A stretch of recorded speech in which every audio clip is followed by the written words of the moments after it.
সিনেমাটি শুরু হয় মেরিগোল্ড নামে একটি শিবির দেখানোর মাধ্যমে। এখানে আমরা একটি মেয়েকে দেখতে পাচ্ছি যে এই ক্যাম্পে কাজ করে। যখন সে ক্যাম্প অফিসে ফিরে আসে তখন তার বন্ধুও সেখানে থাকে, যাকে সে বলে যে কেবিন 6 থেকে একজনের কাছ থেকে আমি ফোন পেয়েছি যে আমাকে বলেছে যে তারা সেখানে একটি মৃতদেহ পেয়েছে। এই কথা শুনে ছেলেটি হতবাক হয়ে যায় এবং বলে যে এরকম কিছুই হবে না, কিন্তু সে তাকে তার সাথে সেখানে যেতে এবং দেখতে বলে। তারা দুজনেই সেখানে গিয়েছিল, কিন্তু সেখানে কারো মৃতদেহ দেখতে পায়নি। তারপর ছেলেটি বলে, আমরা কেন কাছের কেবিনে যাই না, যেটা বহু বছর ধরে বন্ধ। কিন্তু মেয়েটি তাকে প্রত্যাখ্যান করে বলে যে আমি এখানে অপেক্ষা করব, যদি যেতে চাও তাহলে যাও। কিন্তু কোনোভাবে সে তাকে তার সাথে নিয়ে যেতে শুরু করে। কেবিনের বাইরে পৌঁছানোর পর মেয়েটি বলে যে আমি এখানে কিছু ভুল অনুভব করছি, কিন্তু সে জোর করে তাকে ভেতরে নিয়ে যায়। তাই তারা দেখতে পেল যে সেই ছেলেটির জন্য একটি চমকের পরিকল্পনা করা হয়েছিল এবং সেই শিবিরের সমস্ত সদস্য তার জন্য অপেক্ষা করছিল এবং তার ৪র্থ বার্ষিকী উদযাপন করছিল, কারণ সে এখানে কাজ শুরু করার ৪ বছর হয়ে গেছে। এটা দেখে মেয়েটি বুঝতে পারে যে এটা সব তাদের পরিকল্পনা ছিল এবং তারা এখানে কোনো মৃতদেহ খুঁজে পায়নি এবং সে অবাক হয়ে খুব খুশি হয়। এরপর সবাই মিলে সেখানে অনেক মজা করে। কিছুক্ষণ পর যখন তারা ঘুমাতে যায় তখন তারা একজন খুনির কথা বলতে শুরু করে, যে ছিল একজন হৃষ্ট খুনি যার নাম ছিল বোনফেস, যা এই সিনেমারও নাম। কিন্তু সেই লোকেরা বিশ্বাস করত যে এটি মোটেও সত্য নয়। তারপর একটি মেয়ে তাদের বলে যে এটা সত্যি। বোনফেস কিলার ক্যাম্পে এসে সবাইকে নির্মমভাবে হত্যা করে। সে সব সময় বনে থাকে, যার কারণে কেউ তাকে দেখতে পায় না। এই কথা শুনে সবাই খুব ভয় পেয়ে গেল, কারণ তারাও ক্যাম্পে ছিল। কিন্তু তারপর তারা ঘুমাতে যায়। যখন মধ্যরাত হলো আমরা দেখতে পাই বোনফেস কিলার আসলে কেবিনে প্রবেশ করে এবং তার কাজ শুরু করে, অর্থাৎ সে তাদের একে একে অত্যন্ত নৃশংসভাবে হত্যা করতে শুরু করে। মেয়েটি এটা দেখে সেখান থেকে পালাতে শুরু করে, কিন্তু বোনফেস তাকে ধরে ফেলে এবং কুড়াল দিয়ে তার মাথা কেটে ফেলে।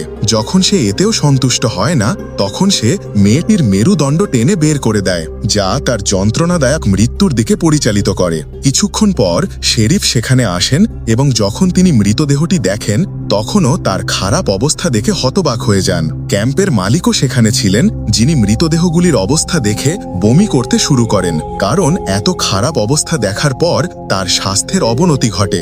শেফ লাশুকে দেখে সে বুঝতে পারে যে এটা অবশ্যই সেই একই বোনফেস কিলারের কাজ, যে ক্যাম্পে গিয়ে মানুষ হত্যা করে। তার সাথে একজন ডেপুটি আছেন যিনি এই মামলায় তার সাথে কাজ করছেন। শেরিফ ডেপুটিকে বলেন যে আমাদের এখানে তদন্ত করতে হবে, কারণ এখন মধ্যরাত, খুনিও এখান থেকে পালিয়ে যেত না, সে নিশ্চয়ই কাছাকাছি কোথাও লুকিয়ে আছে। তারপর শেরিফ ক্যাম্পের মালিককে বাড়ি যেতে বলেন। সে বলে যে এই সব মানুষ আমার পরিবারের মতো ছিল, তাই তোমাদের এই খুনিকে একেবারেই ছেড়ে দেওয়া উচিত নয়। শেরিফ বলছেন যে আপনার চিন্তা করা উচিত নয়, আমরা তাকে ধরব। এরপর শেরিফ তার গাড়িতে করে আসেন এবং রেডিওর মাধ্যমে তার দলকে এখানে আসতে বলেন এবং বলেন যে এই শিবিরে প্রচুর রক্তপাত হয়েছে। এরপর সে ডেপুটিদের সাথে বনে যায় এবং তদন্ত শুরু করে, যেখানে তারা একটি গাছে রক্ত দেখতে পায়, যা থেকে তারা বুঝতে পারে যে খুনি অবশ্যই এখান থেকে চলে এসেছে। এগিয়ে যাওয়ার সময় তারা দেখে দূরে একটা জায়গায় গাড়ি পার্ক করা আছে। যখন তারা পরীক্ষা করে দেখল গাড়ির ভেতরে কেউ ছিল না। ওই গাড়িগুলো আসলে একটি হোটেলের বাইরে পার্ক করা ছিল, যেখান থেকে তারা বুঝতে পারে যে খুনি অবশ্যই হোটেলের ভেতরে চলে গেছে। তাই তারাও সেই হোটেলের ভেতরে যায়, যেখানে ওয়েট্রেস জেনি এবং জেনির সাথে একজন শেফও ছিল। তারা দুজনেই একসাথে এই হোটেলটি চালাচ্ছিলেন। সেখানে কিছু গ্রাহকও উপস্থিত ছিলেন। তাদের মধ্যে একজন ছাত্র ছিল, একজন মেরিন কর্মী ছিলেন যিনি আগে মেরিনসে ছিলেন এবং এখন নির্মাণ কাজে কাজ করেন। এক বাবা ও মেয়ে বেড়াতে যাচ্ছিলেন এবং পথে খেতে এখানে থামলেন। একজন বৃদ্ধা মহিলা ছিলেন যিনি ফ্যাশনের সাথে খুব স্টাইলিশ দেখাচ্ছিলেন। 2টি ছাগল এবং একটা ফটোগ্রাফার মেয়ে ছিল। এখন যখন শেরিফ ভেতরে এলেন তিনি সন্দেহজনক চোখে তাদের সবার দিকে তাকাতে শুরু করলেন এবং সবাইকে জিজ্ঞাসা করলেন যে তারা কখন এখানে এসেছে। জেনি তাদের বলে যে আমি এখানে 5টা থেকে কাজ করছি। এরপর বাকি সবাই তাদের নিজ নিজ সময় বলল। তারপর শেরিফ সবাইকে জিজ্ঞাসা করেন যে তারা কোথা থেকে এসেছে এবং কোথায় কোথায় যাচ্ছেন। তাই সবাই তাদের নিজেদের সম্পর্কে বলতে শুরু করে। বাবার মেয়ে সামুদ্রিক কর্মীর দিকে তাকিয়েছিল, যার কারণে সে তার উপর রেগে যায় এবং জিজ্ঞাসা করে, তুমি আমার দিকে তাকিয়ে আছো কেন? এখন মনে হচ্ছিল যেন সে মেয়েটি ইতিমধ্যে সামুদ্রিক কর্মীকে চেনে। আচ্ছা, এখন শেরিফ ফটোগ্রাফারের কাছে যায় এবং তার তোলা ছবি দেখতে শুরু করে, কারণ সে জানত যে তাদের মধ্যে একজনই খুনি। তারপর ডেপুটি হাড়ের মুখের খুনির ছবি পায় এবং যখন সে এটি শেরিফকে দেখায়, শেরিফ ছবিটি তোলেন এবং বাইরে সেই জায়গায় যান যেখানে ছবিটি তোলা হয়েছিল। তারপর সে ডাস্টবিনে রক্ত দেখতে পায়। ভেতরে ছাত্র ছেলেটি নৌকর্মীকে জিজ্ঞাসা করে, তুমি কি যুদ্ধে কাউকে হত্যা করেছ? যা শুনে সামুদ্রিক কর্মী বেশ হতবাক হয়ে যান। এই প্রশ্নটি তার কাছে অদ্ভুত মনে হয়েছে, তাই সে কোনো উত্তর দেয় না। কিছুক্ষণ পর শেরিফ সেখানে আসেন।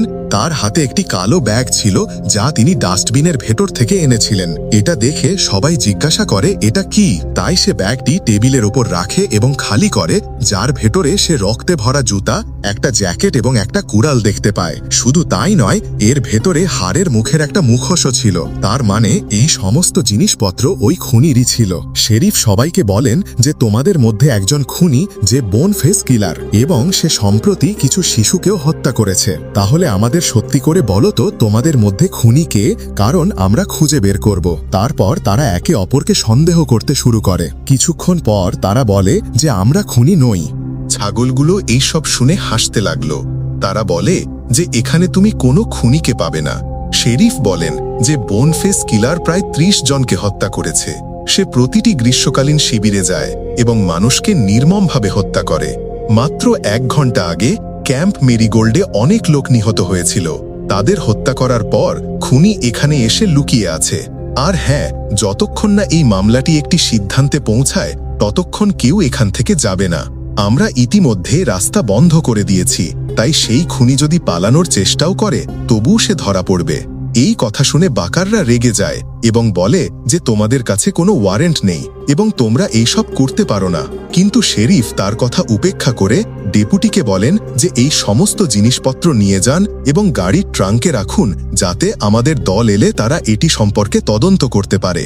এরপর সে বাইরে বন্ধের একটি বোর্ড লাগায়, অর্থাৎ হোটেলটি বন্ধ, যার অর্থ এখন কোনো নতুন গ্রাহক ভিতরে আসতে পারবেন না এবং এই লোকেরাও বাইরে যেতে পারবেন না। নতুন আসা গাড়িটি গাড়ির ট্রাঙ্কে সেই সমস্ত জিনিসপত্র রাখে। তারপর ভেতরে এসে সে নারীদের পরীক্ষা করতে শুরু করে যে তাদের কাছে কোনো অস্ত্র আছে কিনা, কিন্তু সে কিছুই খুঁজে পায় না। কিন্তু যখন তারা সামুদ্রিক কর্মীর জুতা পরীক্ষা করে তখন ভেতর থেকে একটি ধারালো ছুরি বের হয়, যা তারা নিজেদের কাছে রাখে। বাকাররা চেক করাতে অস্বীকৃতি জানাচ্ছিল, কিন্তু তারা জোর করে চেক করে, কিন্তু তাদের কাছ থেকেও কিছু পায় না। বৃদ্ধা মহিলা ওয়াশরুমে যান, যেখানে ফটোগ্রাফার মেয়েটি এসে বলে যে আমি তোমার সম্পর্কে সবকিছু জানি। তোমার বাস্তবতা শুনে বৃদ্ধা মহিলাটি হতবাক হয়ে গেলেন এবং তাকে বললেন দয়া করে বাইরে যান এবং কাউকে এই কথা না বলুন। যখন সেই ছেলের বাবা ওয়াশরুম থেকে বেরিয়ে আসে তখন সে ছাগলদের কথোপকথন শোনার চেষ্টা করে, কিন্তু বুড়ো ছাগলটি তাকে ধমক দিয়ে সেখান থেকে তাড়িয়ে দেয়। দুটি ছাগলই নিজেদের মধ্যে কথা বলছে যে তারা ডেপুটি এবং শেরিফকে মারবে এবং এখান থেকে পালিয়ে যাবে, কারণ এখানে আমাদের সময় নষ্ট হচ্ছে। জেনি যখন ফটোগ্রাফারের কাছে কফি নিয়ে আসে তখন সে দেখতে পায় যে সে তার ল্যাপটপে হাড়ের মুখের খুনির ছবি খোলা রেখে বসে আছে। এটা দেখে জেনি বলে যে এই ছবিটা দেখে আমার ভয় লাগছে, এর জন্য তোমার এই সব ছবি মুছে ফেলা উচিত। এখন শেরিফ বলছেন যে তোমরা সবাই আমার কাছ থেকে জুতা পরীক্ষা করিয়ে নাও, কারণ খুনির জুতা 9 সাইজের। সে প্রথমে সেই নৌকর্মীর জুতা দেখে যার জুতা নম্বর ছিল 10। এই কথা শুনে ছাত্র ছেলেটি বলে যে এটি সম্পূর্ণ অর্থহীন বোকামি, কারণ যে কেউ বড় বা ছোট জুতা পরতে পারে, এতে কোনো সমস্যা নেই, কোনো ক্ষতি নেই। শেরিফ তখন সেই বৃদ্ধা মহিলার কাছে যান। এটা দেখে বৃদ্ধ বাইকার শেরিফকে বলেন তুমি কি পাগল? তুমি কেন তাকে পরীক্ষা করছো? একজন মহিলা এত খুন কিভাবে করতে পারে? এই বিষয়ে ছাত্র ছেলেটি বলে সে পারবে, কেন সে পারবে না? তুমি কি বিখ্যাত মহিলা খুনির কথা শোনোনি? সে অনেক শিশুকে হত্যা করেছিল। তারপর শেরিফ সেই বৃদ্ধা মহিলার জুতা পরীক্ষা করেন, যার নম্বর 7। তারপর তারা একে একে তাদের জুতার সংখ্যা পরীক্ষা করে, কিন্তু কারোর সংখ্যা মেলে না। কিন্তু যখন তারা ছাগলের কাছে যেত তখন তারা জুতা খুলতে প্রস্তুত ছিল না। এটা দেখে রাঁধুনি রেগে যায় এবং বৃদ্ধা ছাগলটিকে আক্রমণ করে, যার কারণে ছাগলটি ভয় পেয়ে তাদের জুতা দেখায় এবং তাদের জুতাও মেলে না। এরপর তারা সেই শেফের জুতা চাইবে, যার জুতা নম্বর ছিল 10 এবং জিনের জুতা নম্বর ছিল 7। যখন ছাত্রটি দেখে যে এই পদ্ধতিটিও কাজ করছে না, তখন সে এখন শেরিফকে সাহায্য করতে চায়, কারণ সে জানতেন খুনিকে। সে তৎক্ষণাৎ রাঁধুনিকে নিজের কাছে ডাকল। সে একটা কলম নিয়ে লিখল যে আমি জানি খুনিকে। এটা দেখে শেরিফ সবাইকে বলেন যে আমি এই ছাত্র ছেলেটির সাথে বাইরে যাচ্ছি একটু তাজা বাতাস পেতে। কিন্তু কিছুক্ষণ পর যখন শেরিফ ছাত্রটিকে নিয়ে ভেতরে আসলেন, তখন তার মুখ থেকে ফেনা বের হচ্ছিল। সে যন্ত্রণায় কাতরাচ্ছিল এবং কিছুক্ষণের মধ্যেই ছাত্রটি মারা গেল। এটা দেখে শেরিফ হতবাক হয়ে গেলেন। সে সবাইকে বলল যে কেউ তার খাবারে বিষ মিশিয়ে দিয়েছে, কারণ খুনি জানত যে সে খুনির সম্পর্কে জানতে পেরেছে। কিন্তু তারা সবাই বলল যে কে জানে, শেরিফই হয়তো সেই খুনি যে ছাত্রটিকে হত্যা করেছে। কিন্তু শেরিফ রেগে বললেন যে তোমরা আমার দিকে আঙুল তুলতে পারো না। সবাই জিজ্ঞাসা করল ছাত্র ছেলেটি কার নাম নিয়েছিল, খুনি কে। তাই শেরিফ বললেন যে তিনি তার নাম নিতে যাচ্ছিলেন, কিন্তু হঠাৎ তার স্বাস্থ্যের অবনতি হতে শুরু করে। সবাই বলে যে খাবারে যদি বিষ থাকে তাহলে জেনির কাছ থেকে উত্তর নাও, কারণ এখানে মাত্র একজন ওয়েট্রেস আছে এবং সে সকলকে খাবার পরিবেশন করে। এই কথা শুনে জনি রেগে যায়। সে বলে আমি কেন তাকে মারব। এই তর্কের পর সমস্ত ছাত্র ছেলেটির মৃতদেহ বাথরুমে ফেলে দেয়। শেরিফ তাদের বলে যে এখন আমি সবাইকে কিছু প্রশ্ন জিজ্ঞাসা করব, তাই সকলের উচিত তাদের সঠিক উত্তর দেওয়া। প্রথমে সে মেরিন কর্মীকে জিজ্ঞাসা করে তুমি কি গলফ যুদ্ধে লড়েছ। তাহলে মেরিন কর্মী হ্যাঁ বলেন। তারপর শেরিফ জিজ্ঞাসা করেন যে আপনি কতজনকে হত্যা করেছেন। তখন সে উত্তর দেয় যে আমাদের হত্যার নির্দেশ দেওয়া হয়েছিল, তাই আমি হাজার হাজার মানুষকে হত্যা করেছি। এটা শুনে সবাই অবাক হয় এবং বুঝতে পারে যে সে সহজেই মারতে পারে। এর মানে কি? তারা তাকে জিজ্ঞাসা করে তুমি কখন অবসর নিলে। তাই সে বলে যে আমি অবসরপ্রাপ্ত নই, বরং আমাকে সেনাবাহিনী থেকে বহিষ্কার করা হয়েছিল। বলা হচ্ছে যে আমি চিকিৎসাগতভাবে উপযুক্ত নই, আমার শরীরে কিছু সমস্যা আছে। এখন এই কথা শুনে তার ওপর ওই লোকগুলোর সন্দেহ আরও বাড়তে থাকে। এখন বাবার মেয়ে বলছে যে আমি এই সামুদ্রিক কর্মীকে চিনতে পেরেছি। সে বলল কয়েক বছর আগে গ্রীষ্মকালে যখন ক্যাম্প মেরিগোল্ডে শীতকালীন ক্যাম্প হতো, তখন আমি যেতাম যেখানে এই সামুদ্রিক কর্মী কাজ করতেন। সেখানে একটা মেয়ে ছিল যে দাবি করেছিল যে এই সামুদ্রিক কর্মী তার সাথে অন্যায় করতে চেয়েছিল। তারপর তাকে সেখান থেকেও বরখাস্ত করা হয়। এটা শুনে সে বলে যে আসলে ওই মেয়েটি নিজেই আমাকে জোর করছিল। যখন আমি তাকে অস্বীকৃতি জানাই এবং সেখান থেকে চলে যেতে বলি, তখন সে আমার উপর মিথ্যা অভিযোগ করে। এই কারণেই আমাকে চাকরিচ্যুত করা হয়েছিল। এই কথা শুনে বাকিরা আবারও হতবাক হয়ে গেল। এবার শেরিফ ফটোগ্রাফারের কাছে গিয়ে জিজ্ঞাসা করলেন তুমি খুনির ছবি কিভাবে তুললে। সে বলে যে খুনি ভুল করে সেই ছবিতে এসেছিল, আমি ইচ্ছাকৃতভাবে এটা নিইনি। তারপর মৃতদেহকে বৃদ্ধা মহিলার কাছে গিয়ে জিজ্ঞাসা করলেন এই সময়ের মধ্যে তুমি কি কখনো হোটেলের বাইরে গিয়েছিলে। এই বিষয়ে জ্যানি বলে যে হ্যাঁ, সে 5 মিনিটের জন্য সিগারেট টানতে বাইরে গিয়েছিল। এই কথা শুনে ফটোগ্রাফার তাকে বলেন আমার মনে হয় এটি বৃদ্ধা মহিলার, কারণ সে তার 2 স্বামীকেও হত্যা করেছে এবং আদালতে একটা মামলা চলছে। এই বিষয়টা নিয়েই সে বুড়ে মহিলাকে বলছিল যে তোমার সম্পর্কে যদি জানতে পারতাম। তারপর এই কথা শুনে মহিলাটি বলে যে হ্যাঁ, এটা সত্যি যে আমার 2টি বিয়ে হয়েছিল, আমার 2 স্বামী ছিল, কিন্তু আমি তাদের হত্যা করিনি। তারপর শেরিফ সেই বাবা এবং ছেলেকে প্রশ্ন জিজ্ঞাসা করেন। তারপর তারা সঠিক উত্তর দেন। হঠাৎ সেই ছাগলগুলো শেরিফকে আক্রমণ করে। তারা তাদের মারধর শুরু করে, কিন্তু ডেপুটি তাদের দেখে বন্দুক তাক করে এবং তাদের দুজনকেই তৎক্ষণাৎ বেঁধে ফেলা হয়। বৃদ্ধা ছাগলটি বমি করে এবং তার ভেতর থেকে ওষুধ বেরিয়ে আসে। এটা দেখে শেরিফ অন্য ছাগলটিকে জোর করে বমি করান এবং তার মুখ থেকেও ওষুধ বের হয়ে যায়। এটা দেখে শেরিফ বলেন ওহ ঠিক আছে ঠিক আছে, তাহলে এখন বুঝতে পারছি কেন তোমরা দুজনে এখান থেকে বেরিয়ে যাওয়ার জন্য এত তাড়াহুড়ো করছো। তোমরা দুজনেই মাদক ব্যবসায়ী, আমি জেনেছি, আর তুমি এখানে আটকা পড়তে পারো। তুমি এটার ভয় পেয়েছিলে। তারপর শেরিফ তার সঙ্গীর কাছ থেকে একটি ফোন পেল। সে বলে যে আমি জানতে পেরেছি আসল খুনি কে। এই কথা শুনে সে তৎক্ষণাৎ তার ডেপুটিকে এই কথা বলে এবং এখন সে সোজা রাঁধুনির কাছে গেল। সে বলে যে এখন তুমি শুধু আত্মসমর্পণ করো, আমাদের কাছে নিজেকে সঁপে দাও, কারণ আমরা জেনে গেছি তুমি আসল খুনি কে। এই কথা শুনে রাঁধুনি বলে যে আমি খুনি নই, আমি কেবল সেই নৌকর্মীকে হত্যা করতে চেয়েছিলাম, কারণ সে আমার মেয়ের সাথে অন্যায় করার চেষ্টা করেছিল। এই কথা শুনে নৌকর্মী বলেন যে ভুলটা তোমার মেয়ের ছিল, আমি নয়। তার মানে ওই ক্যাম্পে সেই শেফের মেয়ের সাথেই মেরিন কর্মী অন্যায় করার চেষ্টা করেছিল। এবার রাধুনী তৎক্ষণাৎ ছুরি বের করে এবং সামুদ্রিক কর্মীও তার বন্দুক তুলে নেয়। সামুদ্রিক কর্মী শেফকে গুলি করে, যা দেখে ডেপুটিও সামুদ্রিক কর্মীকে গুলি করে এবং এইভাবে দুজনেই মারা যায়। তাদের মৃত্যুর পর সবাই মনে করে যে বোনফেস কিলারই ছিল রাধুনী।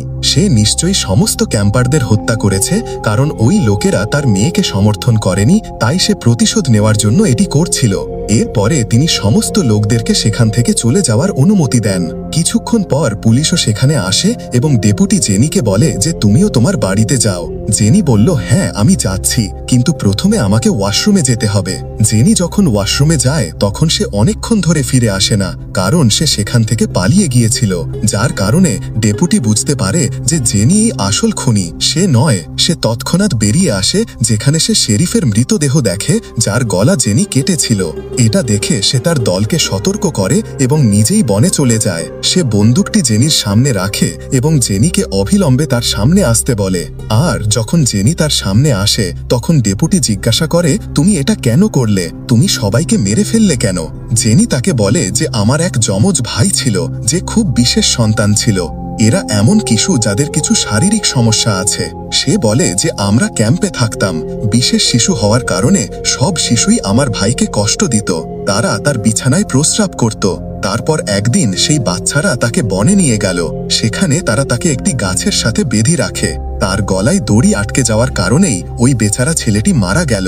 সেই নিষ্পাপ শিশুটিকে কোনো কারণ ছাড়াই হত্যা করা হয়েছিল এবং তখন তার বয়স মাত্র 13 বছর। ক্যাম্পের মালিকরা যখন এই বিষয়টি জানতে পেরেছিল তখন তারা কোনো পদক্ষেপ নেননি, যার ফলে আমার ভাই ন্যায় বিচার পাননি। আমার ভেতরে রাগের আগুন জ্বলে উঠল। তাই আমি প্রতিশোধ নেওয়ার কথা ভাবলাম এবং একে একে নির্মমভাবে ওইসব শিশুকে হত্যা করলাম। আর এখন আমি প্রতিটি ক্যাম্পে যাই, যেখানেই কিছু ঘটবে আমি সেই লোকদের হত্যা করব। মেরিন কর্মী রাধুনীর মেয়ের সাথে অন্যায় করার চেষ্টা করেছিল। হ্যাঁ, এই শিবিরের লোকেরাও এই জিনিসটি লুকিয়ে রেখেছিল। এই কারণেই আমি এই সমস্ত অন্যায়ের সাথে জড়িত সকলকে হত্যা করার সিদ্ধান্ত নিয়েছি। নবাগত অভিনেত্রী তাকে জিজ্ঞাসা করেন, তুমি কি ছাত্র ছেলেটিকেও মেরে ফেলেছ? সে হ্যাঁ বলে, কারণ আমি যখন জঙ্গল থেকে আসছিলাম তখন সে আমাকে দেখেছিল এবং আমার হাতে রক্ত ছিল। এই কারণেই আমি তার খাবারে বিষ মিশিয়েছিলাম। এবং হ্যাঁ, আমি জানতাম যে রাধুনী সামুদ্রিক কর্মীর উপর খুব রেগেছিলেন। এই কারণেই আমি তার পকেটে একটি ছুরি এবং নৌকর্মীর টেবিলে একটি বন্দুক রেখেছিলাম, যাতে তারা একে অপরের সাথে লড়াই করে এবং একে অপরকে হত্যা করে। এবং ঠিক এটাই ঘটেছিল। এই কথা শুনে ডেপুটি বলেন, এবার তুমি তোমার অস্ত্র নিচে ফেলে দাও। কিন্তু জেনি তা করে না এবং ডেপুটিকে আক্রমণ করে। তারপর ডেপুটি তার ঘাড়ে গুলি করে, যার ফলে সে আহত হয়ে পড়ে যায়। তার প্রচুর রক্তক্ষরণ হয়েছিল এবং অবশেষে সে অর্থাৎ হাড়ের মুখ ঘাতক মারা গেল। কয়েকদিন পর আমরা দেখতে পাই যে কিছু শিবির সদস্য আগুনের সামনে বসে কথা বলছে। তারা বোনফেস কিলার অর্থাৎ জেনি সম্পর্কে আলোচনা করছে, যে বোনফেস কিলার মারা গেলেও তার আতঙ্ক এবং গল্পগুলি কখনো মরবে না।